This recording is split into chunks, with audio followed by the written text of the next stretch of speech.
Baik. Bismillahirrahmanirrahim. Assalamualaikum warahmatullahi wabarakatuh. Innal hamdalillah nahmaduhu wa nasta'inuhu wa nastaghfiruh wa na'udzu billahi min shururi anfusina wa min sayyiati a'malina. Man yahdihillahu fala mudhillalah wa man yudlilhu fala hadiyalah.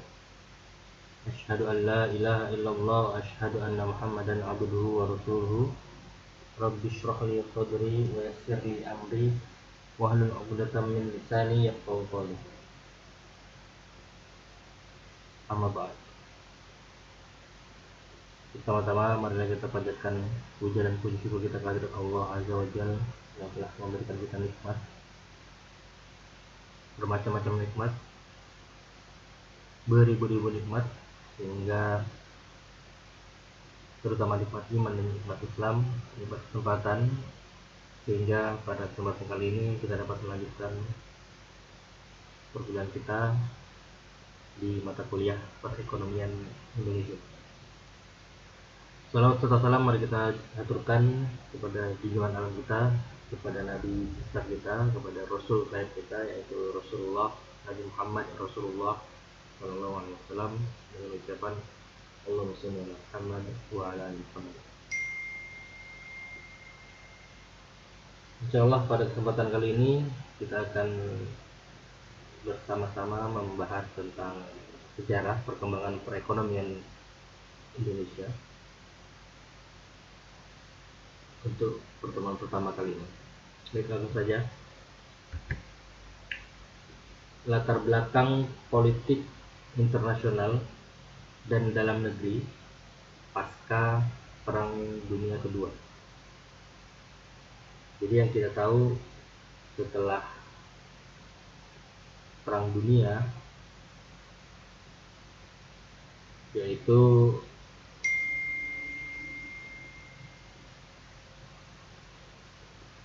bertempurnya antara negara-negara yang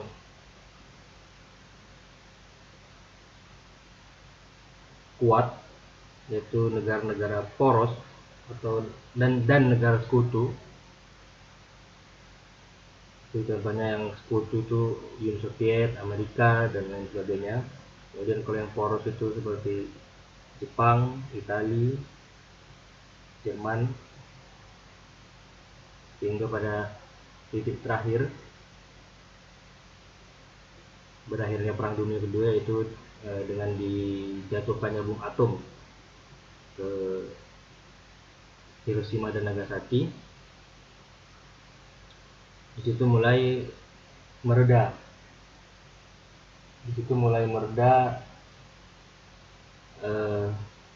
Perang Dunia Kedua ini dengan kemenangan pihak sekutu.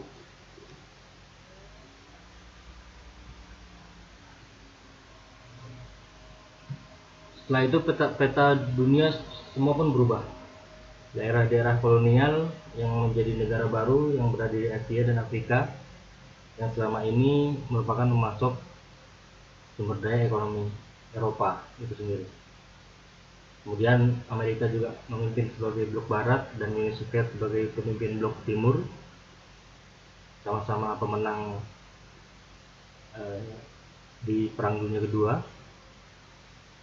Juga membutuhkan sumber daya yang besar untuk mengembalikan sumber daya yang telah mereka pakai dalam Perang Dunia Kedua.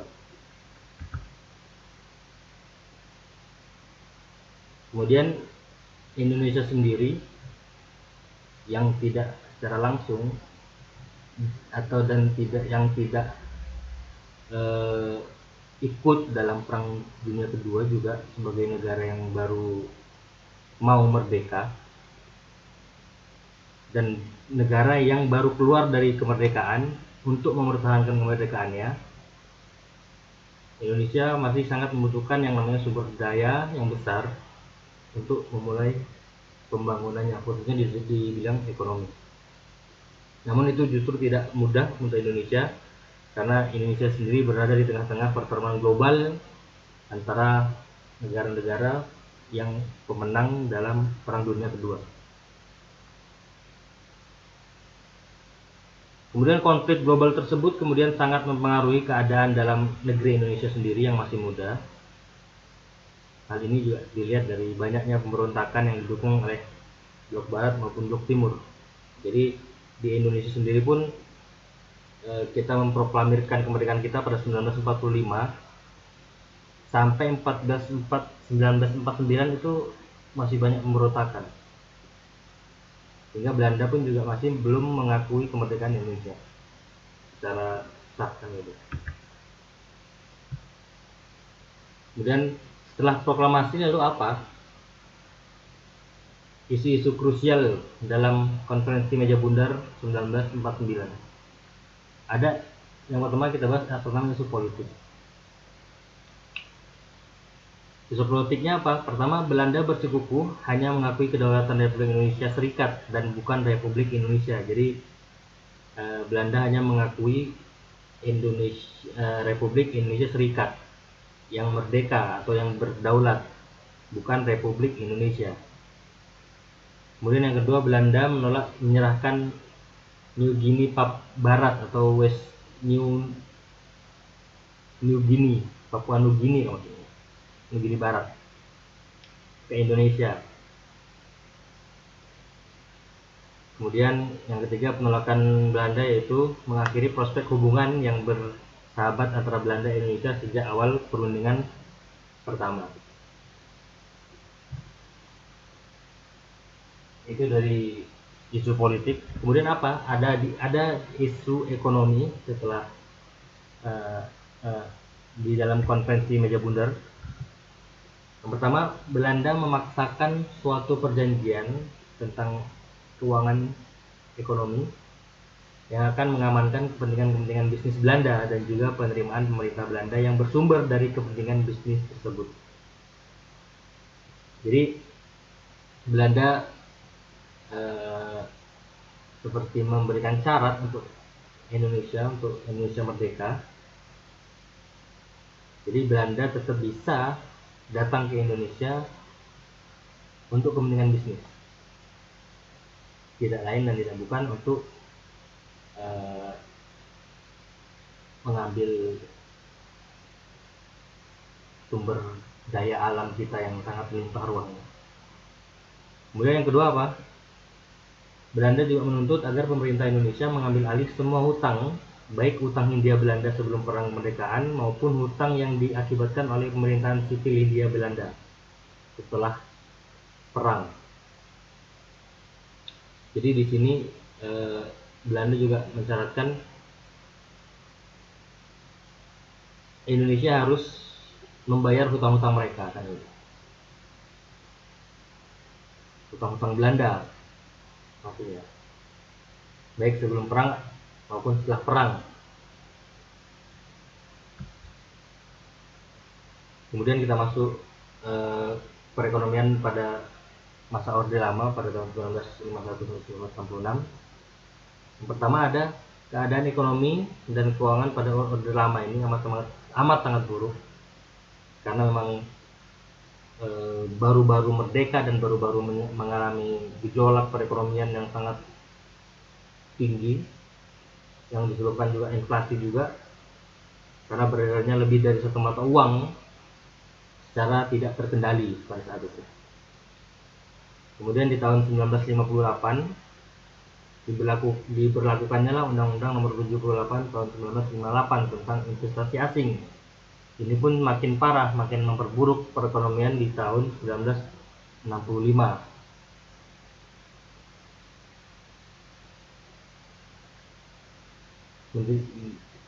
Di tahun 1965 mendirikan Bank Berjuang. Kemudian perbankan ini juga berfungsi sebagai pemasok dana proyek pemerintah.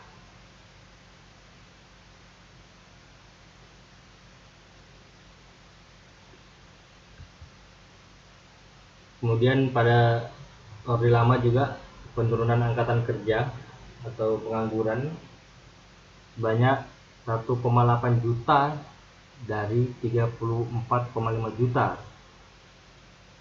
Kemudian di sektor pertanian juga 72% sektor penurunannya. Kemudian sektor jasa juga 9,5%. Perdagangan dan keuangan 6,7%, di bidang industri juga turun 5,7%. Pada tahun 1953 di Jakarta, pekerja menerima upah 5 sampai 6 per hari. Ini masih angka rupiah ya, 5 sampai 6 rupiah per hari.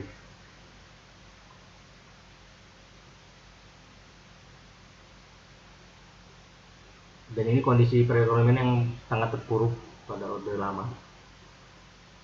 Jadi selanjutnya di anggaran pemerintah pada tahun 1955 sampai 1965 mengalami defisit sebesar 137% dari pendapatan, sehingga negara melakukan pinjaman ke luar negeri.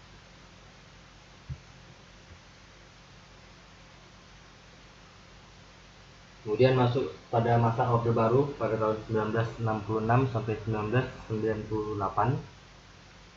Pada masa itu stabilitas politik tercapai dengan biaya hilangnya kebebasan pendapat. Kemudian pertumbuhan ekonomi yang dicapai dibayar mahal dengan absennya pembangunan politik sosial kemasyarakatan. Kemudian hak asasi manusia bukan menjadi faktor yang penting kembali. Kemudian ketimpangan pembangunan antara tanah Jawa, wilayah Jawa dengan pulau-pulau lain diabaikan. Kemudian struktur pasar oligopolistik semakin menguat. Kemudian korupsi dan dalam skala besar, sehingga sulit menolak argumen bahwa pada Orde Baru ini adalah perwujudan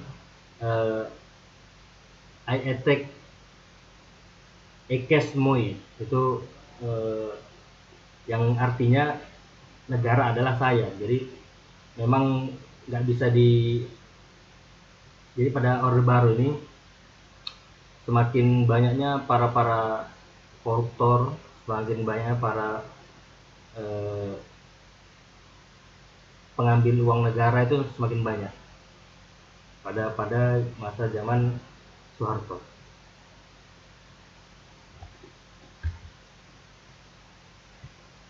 Kemudian di masa Orde Baru juga melakukan 4 tahapan pelaksanaan.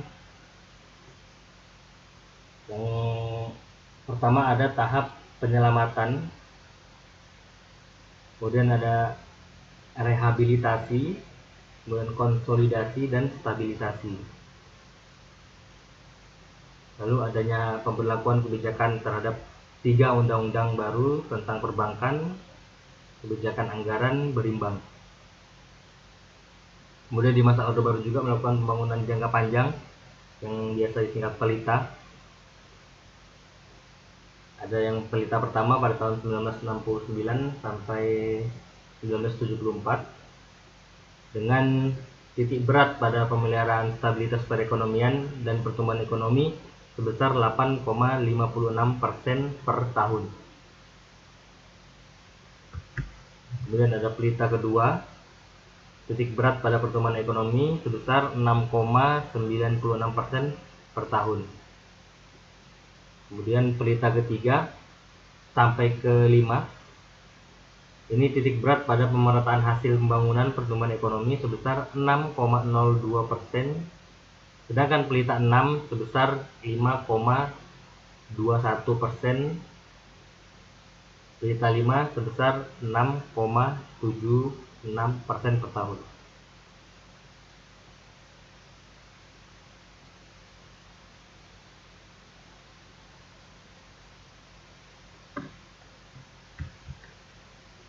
Kemudian masuk zaman reformasi sampai sekarang ya, masa reformasi 1998 sampai sekarang. Pada reformasi pertama kepemimpinan Bapak SBY ya, jadi ada beberapa jilid. Yang pertama mengenai tentang masalah ekonomi. Yang pertama ada jilid pertama, dilakukannya kebijakan pengurangan subsidi BBM, kemudian kebijakan BLT atau bantuan langsung tunai, PNPM, Mandiri dan Jamkesmas. Kemudian ada Indonesia Infrastruktur Summit. Kemudian ada MP3EI, ada strategi pembangunan ekonomi. Kemudian pada jilid 2-nya di era Bapak SBY juga melakukan kebijakan BI rate, kemudian kebijakan makroprudensial untuk pengelolaan likuiditas dan makroprudensial lalu lintas modal, kemudian kebijakan operasi moneter dan kebijakan nilai tukar. Itu pada jilid kedua di era Pak SBY. Kemudian pada kepemimpinan Pak Jokowi, beliau juga ada tentang mengenai masalah ekonomi, banyak mengeluarkan paket-paket. Pertama, paket kebijakan ekonomi tahap pertama dengan menjaga daya beli masyarakat, capital flow, dan memacu pertumbuhan investasi. Kemudian paket kebijakan ekonomi tahap 2 dengan menarik investor, memberikan insentif bagi eksportir, memberikan insentif lebih lagi yang menyimpan dana dalam bentuk mata uang rupiah. Kemudian ada paket kebijakan ekonomi tahap 3 pada era Jokowi dengan meningkatkan sektor supply tidak secara langsung.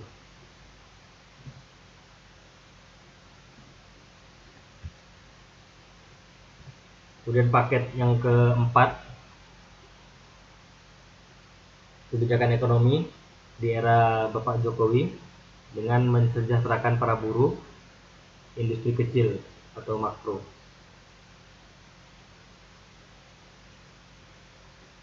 Kemudian paket kebijakan ekonomi tahap 5 pada era Jokowi dengan melakukan pengurangan pajak revaluasi aset, kemudian penghapusan pajak berganda, kemudian mempermudah izin atas produk bank syariah.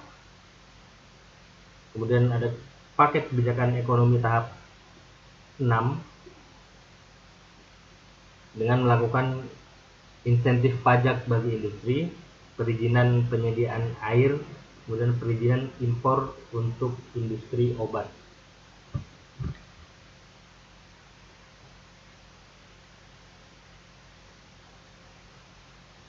Kemudian masuk ke kebijakan fiskal. Undang-Undang Keuangan Negara Indonesia Merdeka sampai pada tahun 2003 adalah bentuk produk dari kolonial Belanda. Contohnya itu ada beberapa kayak ICW, RAB, IAR, yang masing-masing sudah ditetapkan nomornya pada masa berlakunya juga.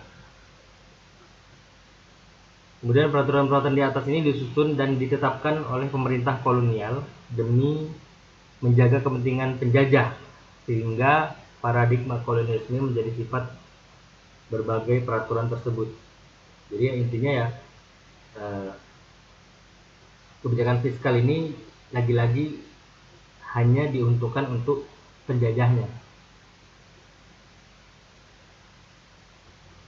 supaya biar setelah negara yang dijajah merdeka pun masih ada sangkut pautnya dengan ekonominya gitu terhadap kolonial.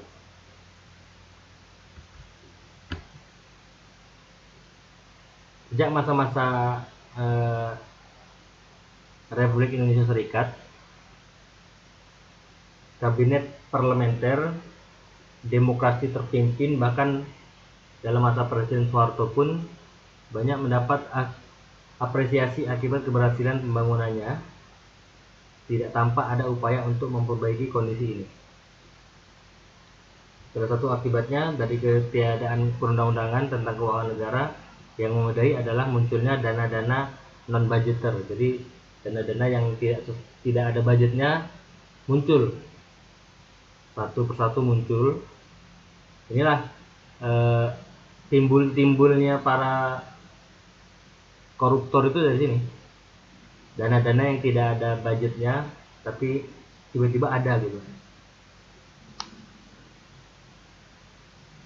Kemudian dana-dana yang off budget berarti secara resmi ada dana yang disembunyikan dari publik, dan dari sini berbagai perilaku memburu rente, itu maksudnya hidup subur, maksudnya ya dia mengambil hak-hak masyarakat seperti itu. Jadi banyaknya perilaku korupsi itu.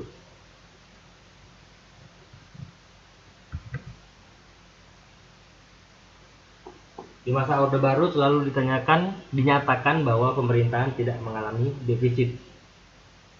Yang terjadi adalah akal-akalan akuntansi yang dimana hutang dan bantuan luar negeri diberlakukan sebagai penerimaan negara.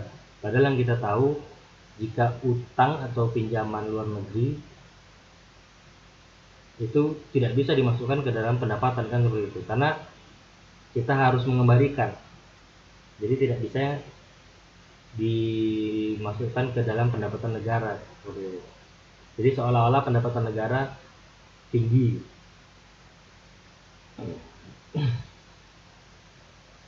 Kemudian reformasi juga melahirkan pula reformasi dalam pengelolaan keuangan negara, seperti dalam Undang-Undang Nomor 17 2003 tentang Keuangan Negara, Undang-Undang Nomor 1 2004 tentang Perbendaharaan Negara, Undang-Undang Nomor 15 Tahun 2004 tentang pemeriksaan pengelolaan dan tanggung jawab keuangan negara.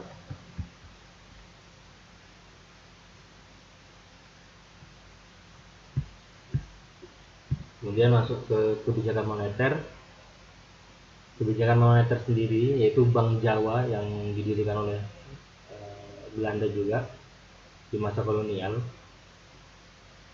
Jadi bank ini, bank nasionalisasi di Javas Bank ini, jadi belum bisa dianggap sebagai bank sentral pada kala itu. Karena apa? Karena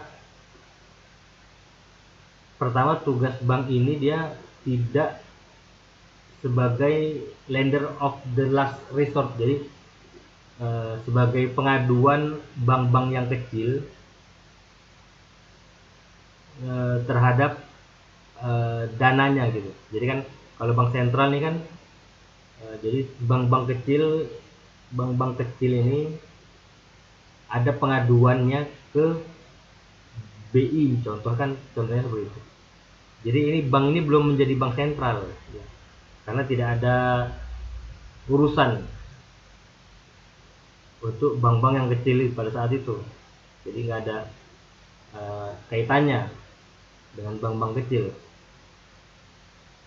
Kemudian di Indonesia pun pada waktu itu tidak ada pasar uang yang formal. Jadi kan yang seperti kita tahu, bank itu kan juga berbisnis untuk pasar uang, kan seperti itu ya. Jadi ada sektor real sama sektor keuangan pada kala itu. Pada saat itu Indonesia nggak ada pasar uang yang formal, itu nggak ada. Jadi bank itu hanya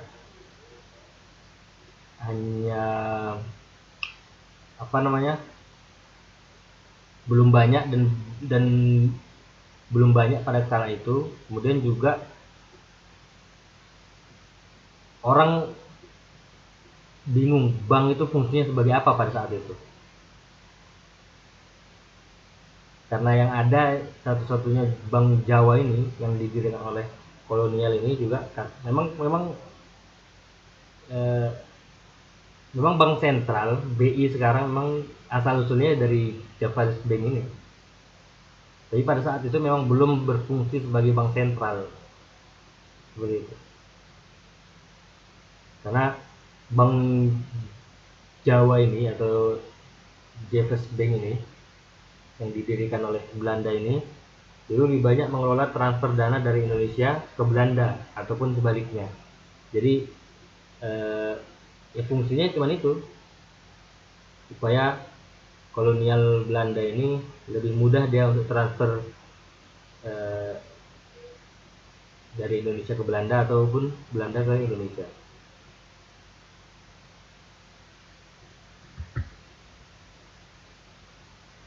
Kemudian Undang-Undang Nomor 23 1999 yang kemudian diamandemen dengan Undang-Undang Nomor 3 2004 mereformasi ke Bank Sentralan Indonesia dengan tujuan memisahkan peran antara kebijakan fiskal dan kebijakan moneter.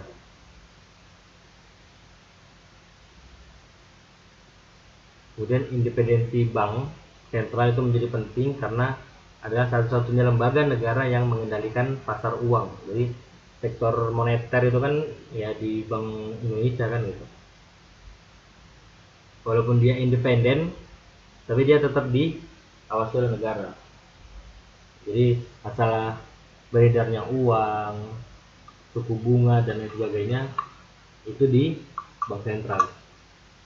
Beda dengan kebijakan fiskal. Kalau kebijakan fiskal kan mengatur bagaimana negara memiliki pemasukan dan pengeluaran kan begitu. Pemasukannya dari mana, pengeluarannya untuk apa, itu kan kebijakan fiskal.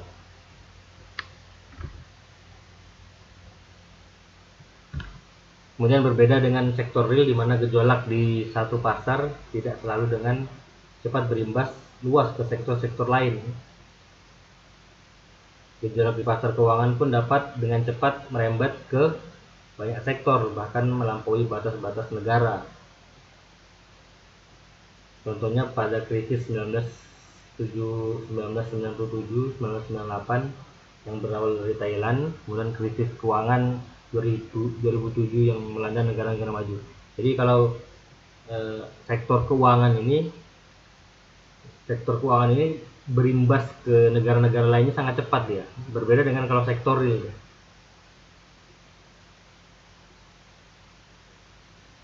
Meskipun BI atau Bank Indonesia kini telah menjadi lembaga negara yang independen, namun tetap berada di bawah payung hukum Undang-Undang Dasar.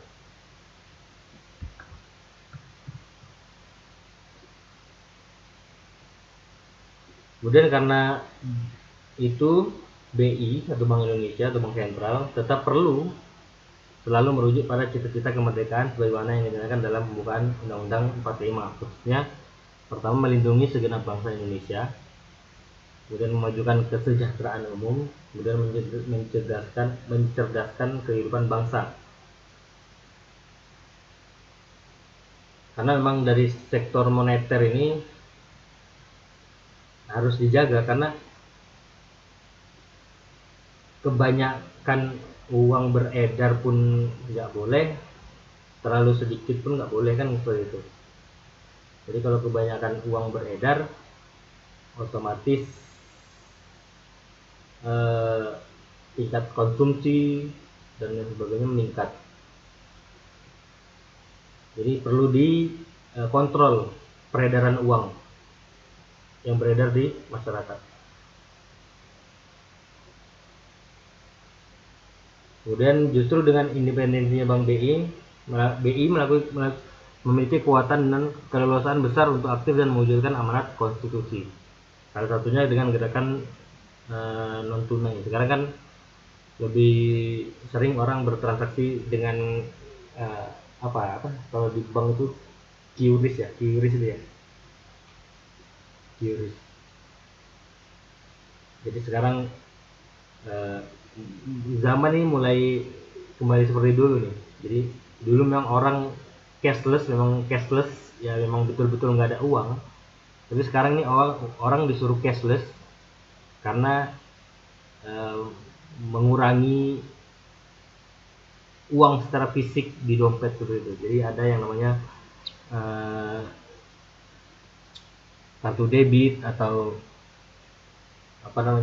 dompet digital dan lain sebagainya. Karena transaksi nir tunai atau non tunai ini juga menjadi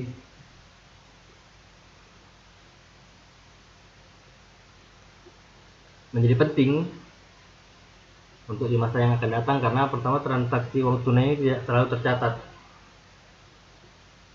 Akibatnya membuka peluang atau penyalahgunaan seperti memalsukan, pencucian uang atau penghindaran pajak dan sebagainya. Kemudian kriminalitas seperti itu juga terjadi di mana saja di seluruh dunia.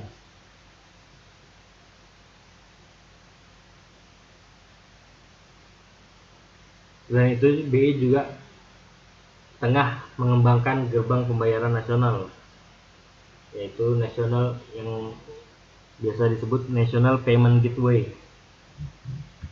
Jadi National Payment Gateway ini adalah sistem pemroses transaksi pembayaran melalui instrumen elektronik. Jadi karena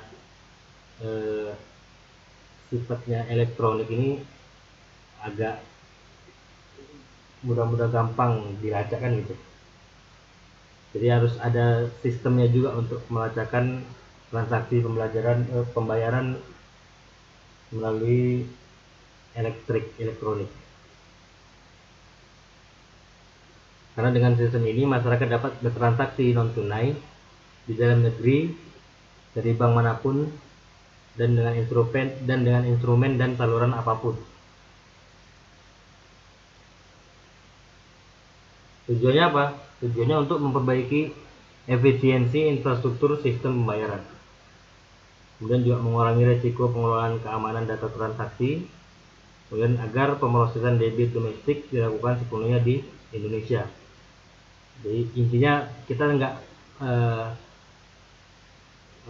contohnya kayak mengurangi pembayaran ke pihak asing penyedia jasa keuangan, contohnya Visa atau Master dan lain sebagainya.